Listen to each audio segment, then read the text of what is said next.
Hi, good evening, Anderson. Thanks for having me. It's absolutely crucial. What the president is doing is illegal and harassment. Whistleblowers need to feel that if they come forward to point out mismanagement, corruption, wrongdoing, that their identity will be protected.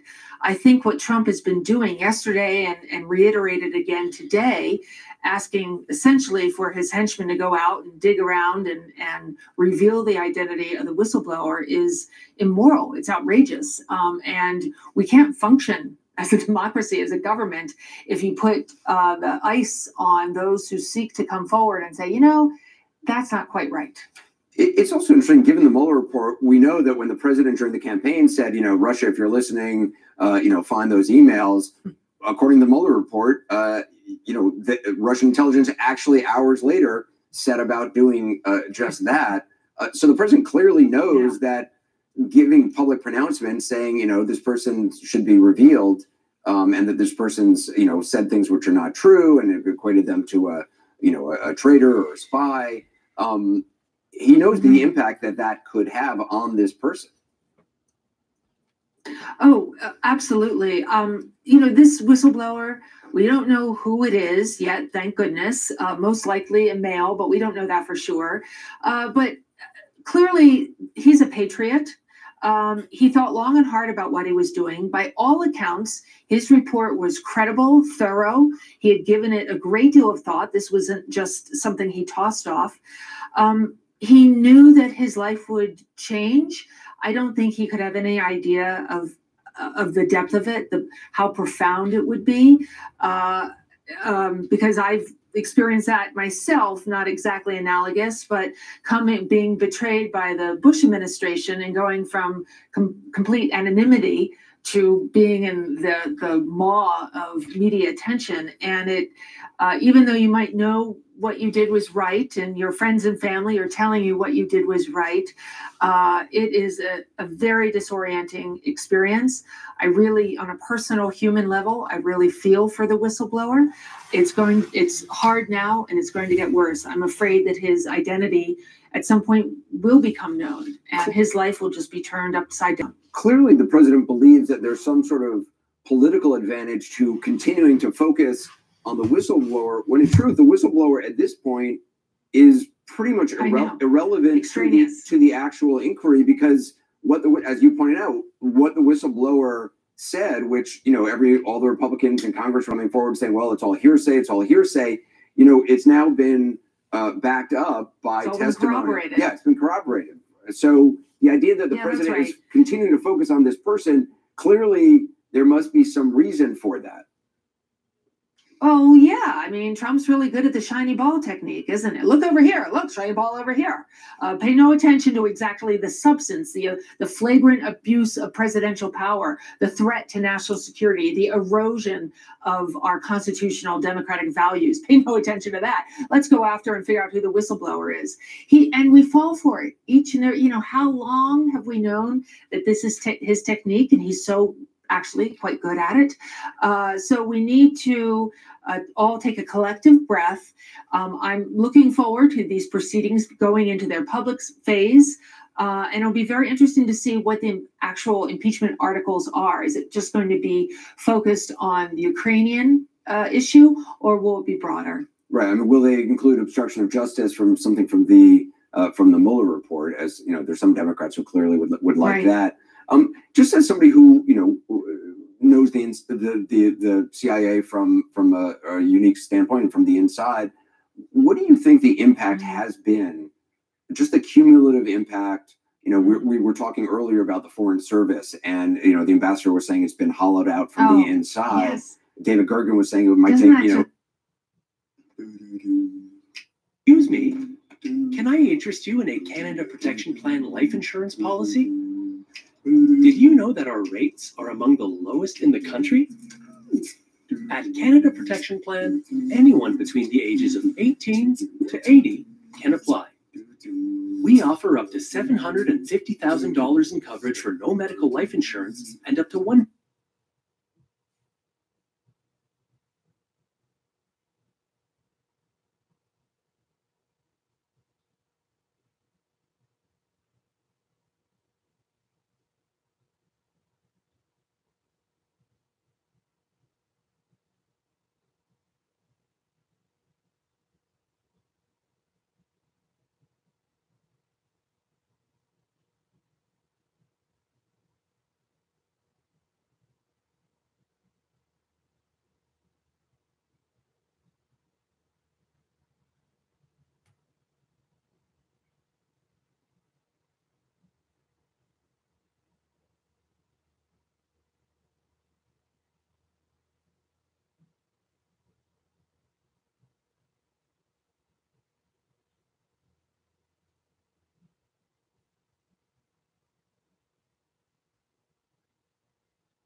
in classrooms. But if you ask your kids about it tonight, they probably didn't notice many changes. Many Toronto school boards have already had similar policies in place for years. Shannon Martin reports. And how are we doing things here? They are everywhere, cell phones inside and outside the classroom. Now, a province-wide crackdown. But judging from these kids, you'd never know it. I didn't even know. I forgot that today was, was it today that, yeah. So you haven't noticed a big dramatic change today? I haven't noticed a change at all, really. The Ontario government first announced the rules back in March, saying a survey of parents, teachers, and students found 97% in favor of restricting cell phones in some way. Under the new rules, mobile devices, including phones and tablets, are only allowed in the classroom for educational purposes as decided by a teacher, health and medical reasons, or to support special education needs. For a number of years, what we have said is that we encourage the use of technology in the classroom, but the appropriate use of technology in the classroom. The province's move, he says, only formalizes a policy TDSB has followed for the last 8 years. In statements to CBC Toronto, Peel, Durham, and Halton school boards say the same. Essentially, nothing's changed. Students there won't notice anything new. It was a disjointed policy that exists under the former government. Education Minister Stephen Lecce agrees many teachers have already been practicing the protocol. Today just ensures all schools are on the same page. We want to make sure that irrespective if you're in a public or Catholic school, English and French, there's one standard to ensure that young people are focused on learning and not on their cell phones. As for enforcing this all, that's up to the school boards. TDSB says it's not in the business of taking phones away. So, like they've been doing for years, if teachers catch kids distracted by their devices, they'll ask them to put them in their backpacks. Shannon Martin, CBC News, Toronto. The cell phone ban in Ontario schools has been generating plenty of reaction online today. Here's what some of you are saying about this story. Will writes, I used calculators, rulers, paper, pen, and pencil, and my thinking skills when I attended. That any ever thought it would. But above all, they need to feel safe. Take it as a thank you and a reminder of the love you gave to a kid just like me. Because of people like you, Shriners Hospitals for Children is able to make an everyday miracle happen for kids like me. Thank you. Gracias. Merci. Thank you.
Second hour of 360. In this hour, the impact on both ends of Pennsylvania Avenue of newly released impeachment testimony, hours of closed-door Q&A with two career diplomats. In it, they describe what was to them an alien world where the president's TV lawyer and others scoured a besieged ally, Ukraine, for political dirt and pressured it for political help. A place where Fox News hosts help make policy, allegedly, where Twitter is how you talk to the boss, and where almost everything seems to happen except what is supposed to be the job at hand, helping an ally fend off an adversary. Former Ukraine Ambassador Marie Yovanovitch testifying that Rudy Giuliani's shadow diplomacy in Ukraine, quote, cut the ground out from underneath us. Former State Department senior advisor Michael McKinley saying he chose to resign in part because of what he saw as the use of American foreign policy, quote, to advance domestic political objectives, not fighting corruption in Ukraine, as the president has continued to say. it adds up, the 2 transcripts released today, adds up to a stinging indictment of the president, who said very little today about the transcripts. However, he did speak tonight at a campaign rally in Lexington, Kentucky. CNN's Pamela Brown is there. So what did the president say tonight about the impeachment inquiry? And did he mention the transcripts?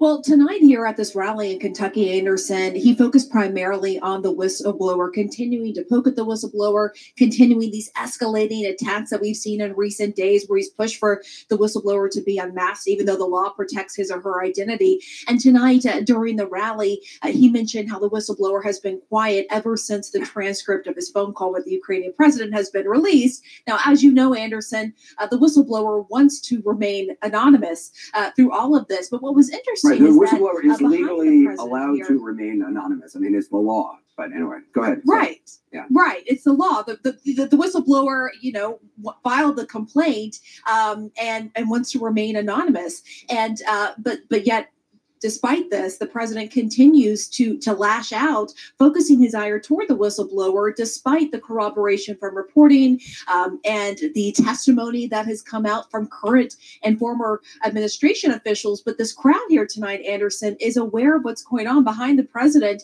Several supporters are wearing the T-shirt saying, "Read the transcript." You've heard the president say that many times. He believes the transcript, reading it is vindication for him. He said he wants to read it during a fireside chat, even though Republican allies on Capitol Hill feel uncomfortable about this. The president saying it's a perfect phone call. As you know, a growing number actually, are saying that they are concerned by the phone call. It's not something they would do. It may be inappropriate, but it's not an impeachable offense. And now you're even seeing the president sort of change his tune a little bit on quid pro quo, saying even if there was quid pro quo, it wouldn't be a big deal. Anderson. I assume their T-shirts, as Jim Acosta pointed out in the last hour, saying read the transcript, is not the new transcripts that have just been released today. It's the president, his fantasy version of the perfect transcript, which is anything but. Pamela Brown, thank you very much. Appreciate you being there. Joining us now to talk more about where all this leaves the president, one-time communications director Anthony Scaramucci. Thanks for being with us. Why is the president still focused on the whistleblower? I mean, he's out of it, or she's out of it. It's been corroborated what they said. It's moved on. So what's the advantage? Because he's the best at locking in a crowd. And he's also now got a lot of people that believe in him and want to believe in him. And now they're forced through this cognitive dissonance, and he's moving the goalposts on everybody like he's been doing from day one.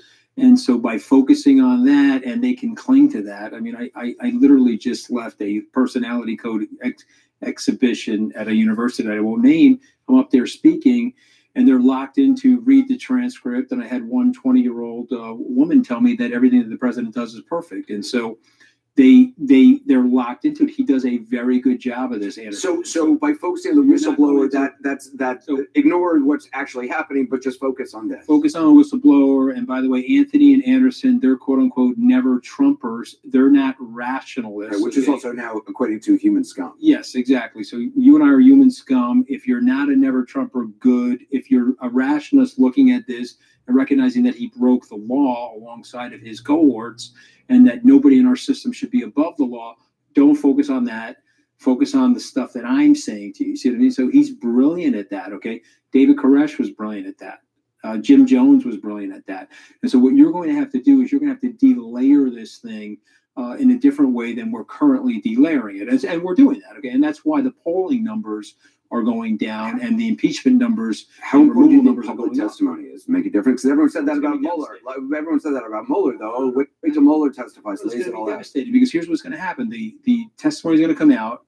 It's way worse than Mueller. Okay, you and I were talking at the break. I said he's the O.J. Simpson of presidents. Okay, he got away with the whole Russian collusion situation, but he's not getting away with this because he's a lawless guy, and there's a succession of lawlessness. And so I submit to you and everybody else, 29, 30 months as president, you think this is the only call he had with a foreign leader? There's 193 nations in the United Nations. You think he had one call like this? I mean, give me a break. There had to be 25 to 50 calls like this. So this stuff is going to come out. It's going to come out in the public domain. And then there will be one, possibly two Republican senators that will be the Margaret B. Chase of the situation. You think there really will be somebody to come out? how is it possible if there isn't, we're not living in the country that you and I grew up in our social studies civic course.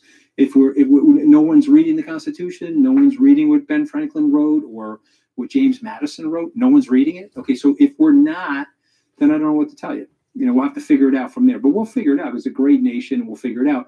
But he has broken the law. He's broken the law systematically, and he's using the forces of his communication skills and his manipulation to discredit people like you and me, and to reinforce to his people like, oh my God, I've made this decision.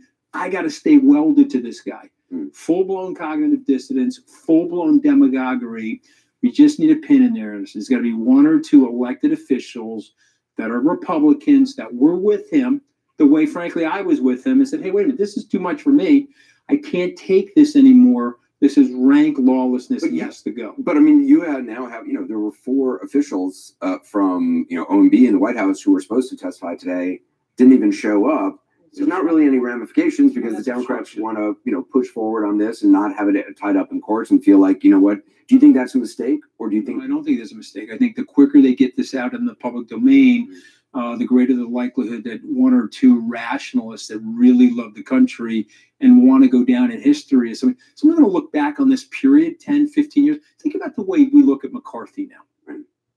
In the bubble of McCarthy, Dwight Eisenhower failed to make a speech to denunciate McCarthy based on the criticism that he was giving to his old boss, George Marshall. He went up to Wisconsin, he had the speech, he was ready to make the speech, and he folded the speech due to political expediency. Eisenhower said later on when he was at the Gettysburg Forum that this was one of the biggest mistakes of his political career, that he couldn't stand up to McCarthy. He was fearful of McCarthy in his home state. That's what these Republicans are like right now. One of those Republicans, okay, man or woman, will say, hey, you know what? Enough is enough. I'm voting against this guy when it comes time to impeach him. I mean, you're talking about, McCarthy. Roy Cohen was whispering in McCarthy's ear. He was his sister Tinkerbell. If Roy Cohen and Joe McCarthy had a baby, it would be Donald Trump, and he happens to be running the country. I'm just giving you the visual so you can understand how dramatically crazy. The visual of those two actually having a baby is not really something I wanted to think about. Everyone can have a baby these days. I don't know, but I'm just telling you that this is a situation that's going to unfold, and there's more lawlessness. There will be more facts that come out that are more damning than the current facts that are out right now. And I'm going to tell you something. We're doing a very, very good job on the ground in these swing states. Yes, some of those swing states, the president's neck and neck with people like Joe Biden, but I'm talking about the impeachment issue. The impeachment issue is creeping up on the president.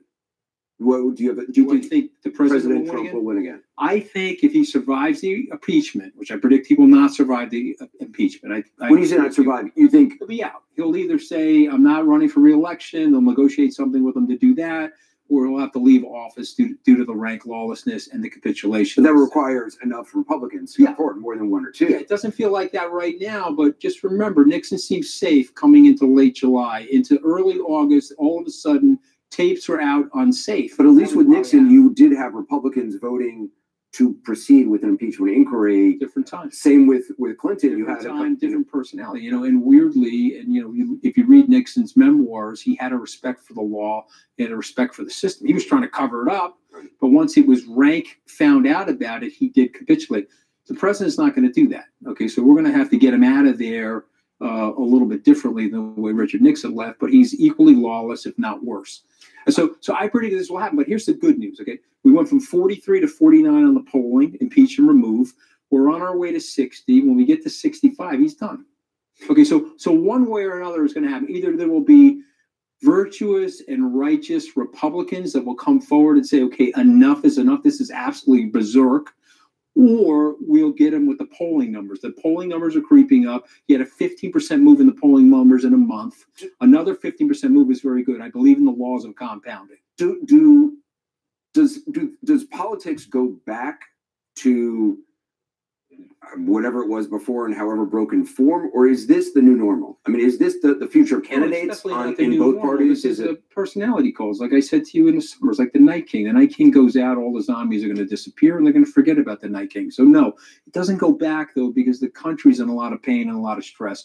If you look at the economic data, it's strong. The stock market's strong, but there's a disparity in the country as it relates to wealth. And so until we can fix that, there'll be a lot of anger and resentment in the country. And what we need transitional leadership, transformative leadership, sort of like a post-partisan presidency where someone comes in, doesn't care about left or right, but is more concerned about right or wrong and closes the gap for Americans. Okay, irrespective of special interests, whatever their party ideologies are, they're like, okay, these are the right policies. The bad news is those policies, they're 5 and 10 year fixes, Anderson. These guys like 2-minute fixes. You know, they like a cable news segment fix, and they don't have a cable news segment fix for the problem that the country's in right now. So they're gonna have to start telling the American people that truth as well.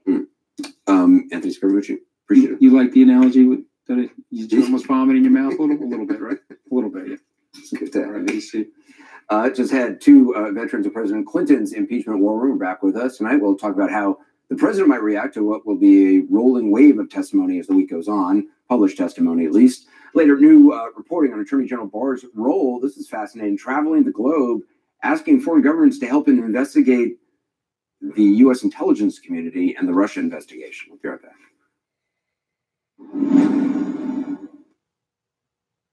Do you recall not long ago we would walk on the sidewalk all around the wind? Tend to corroborate allegations against the president. It's Eisenberg who said to have moved a summary of Trump's infamous phone call with Ukrainian President Zelensky into a top-secret White House server, normally meant only for matters of national security. That's the call in which Trump seemed to try to pressure Zelensky into finding dirt on Trump rival Joe Biden. So there's the still unanswered question. Why would a call record that the president would have the country believe was perfect, why would it be hidden in this classified system? So, Paul, this inquiry is clearly captivating Washington, but most voters don't live here. So, do you have a sense of how it's playing out there? Yeah, well, you know, I mean, part of the point of the inquiry is to get Americans on side with impeachment, to put evidence out there, see if there's support for it. And right now, there seems to be. I think the latest poll that I saw had it at just a smidge over 50% in favor of impeachment. That said, I was at a Trump rally in Tupelo, Mississippi Friday night, and I put that to Trump backers. And every single one of them said that they think the impeachment process is ridiculous, that if Trump is impeached, there would be, fury. I said to one guy, what if he's impeached? And he said, if he's impeached, we will turn around and we will vote him right back into office. It's a reminder, Adrian, that this country is still deeply divided. All right, Paul, thanks very much. Much more from Washington still ahead. Susan takes us inside a crucial stop on the path to winning the Democratic nomination. And I sit down with a panel of political insiders to talk about an election year like no other. That's starting in about 10 minutes. Back to you in Toronto, Andrew. Is the U.S. still a safe country for asylum seekers? That question is being asked in a Canadian court this week. Right now, asylum seekers crossing from the U.S. at a regular border crossing are sent back to make their asylum claim in the United States. But this court challenge could change that. The CBC's Habiba Noshin explains. She's known as Claimant ABC and is at the center of a legal challenge heard in federal court today. She spoke to CBC's The Fifth Estate in 2017. Podíamos regresar a la casa porque si no nos iban a matar. The woman is from El Salvador and says she fears if she and her daughters are sent back, they will be killed by gang members. He escuchado de mucha gente que Canadá es un país mucho más humano, donde están más dispuestos a ayudar a la gente que tiene problemas en su país. But because of the 2004 Safe Third Country Agreement, Canadian asylum is out of reach. Since she landed in the U.S. first, that's where she has to make her claim.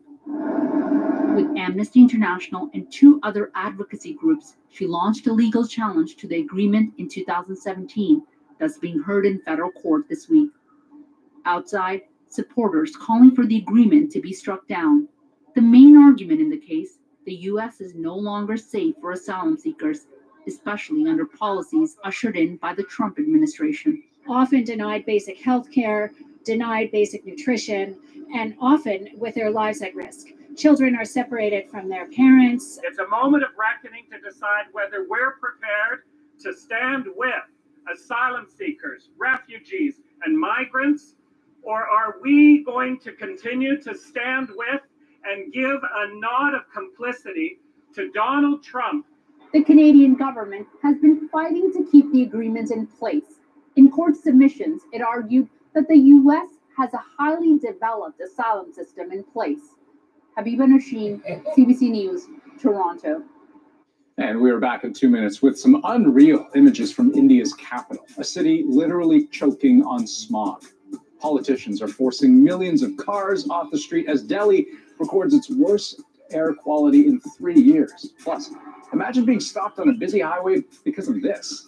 Ontario police are hunting for the people behind a pretty dangerous stunt. Plus, the story behind a scary moment in Ottawa today.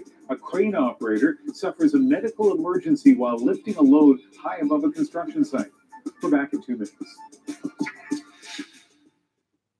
Closed captioning is brought to you by Stephen King's Dr. Sleep, in theaters November 8th.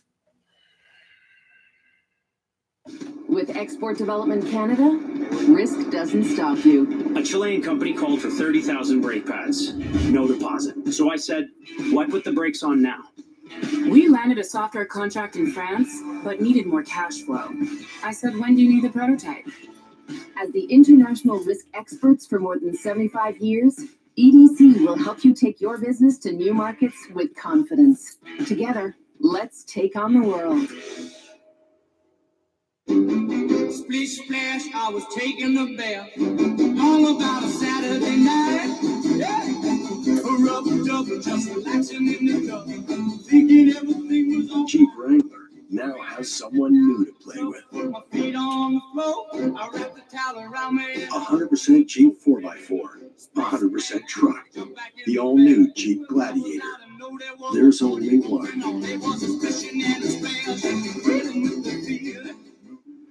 Honey, going to put on the winter tires.